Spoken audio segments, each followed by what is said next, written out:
வணக்கம் மக்களே, இன்றைக்கி நம்ம சேனலில் ஒரு தக்காளி சட்னி ரெசிபி பார்க்கலாம். அதுக்கு முதல்ல ஒரு பேனில் 2 டீஸ்பூன் கடலெண்ணெய் சேர்த்துருக்கேன். அதில் 1 டீஸ்பூன் உளுந்தம்பருப்பு, 1 டீஸ்பூன் வடகடலை பருப்பு, 1/4 டீஸ்பூன் சீரகம், அதுக்கப்புறமா ஒரு 1/4 டீஸ்பூன் வெந்தயம் எல்லாத்தையும் சேர்த்து நல்லா வதக்கிக்கலாம்.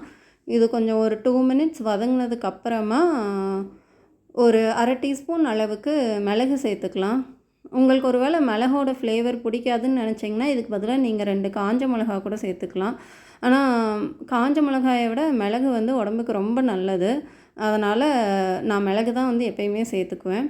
அதுக்கப்புறமா இதில் 2 பச்சை மிளகாய், அதுக்கப்புறம் ஒரு துண்டளவுக்கு இஞ்சி எல்லாத்தையும் சேர்த்து நல்லா வதக்கிக்கலாம். இது ஒரு 2 நிமிஷம் வதங்கினதுக்கப்புறமா ஒரு மீடியம் சைஸ் குடமிளகாவை கட் பண்ணி சேர்த்துருக்கேன். குடமிளகா நல்லா வதங்கணும். குடமிளகா நல்லா வதங்கினதுக்கப்புறமா ஒரு குடமிளகாக்கு 2 தக்காளி சேர்த்துக்கிட்டா அந்த அளவு சரியாக இருக்கும். இது ஒரு 5 நிமிஷம் வதங்கினதுக்கப்புறம் தக்காளியில் தண்ணி பிரிஞ்சு வரும். அந்த ஸ்டேஜ் வந்ததுக்கப்புறமா உப்பு தேவையான அளவு சேர்த்துட்டு ஸ்டவ்வை ஆஃப் பண்ணி ஆறுனதுக்கப்புறம் ஒரு ஜாரில் மாற்றி அரைச்சி எடுத்துகிட்டு வந்துக்கலாம். அதுக்கப்புறமா இதுக்கு ஒரு தாளிப்பு கொடுத்துக்கலாம்.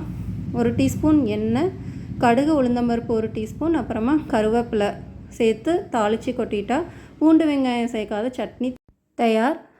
நிறைய பேர் இன்னும் சேனலை சப்ஸ்கிரைப் பண்ணாமலே பார்த்துட்ருக்கீங்க. மறக்காமல் சேனலை சப்ஸ்கிரைப் பண்ணிக்கோங்க.